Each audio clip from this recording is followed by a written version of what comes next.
سلام، روز بخیر.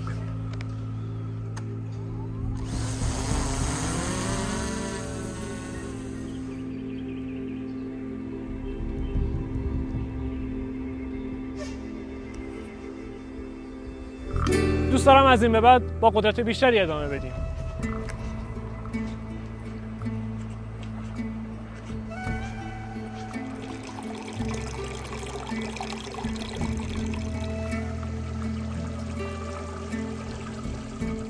دوست دارم کنار همدیگه باشیم، طبیعتایی که میریم و با همدیگه ببینیم.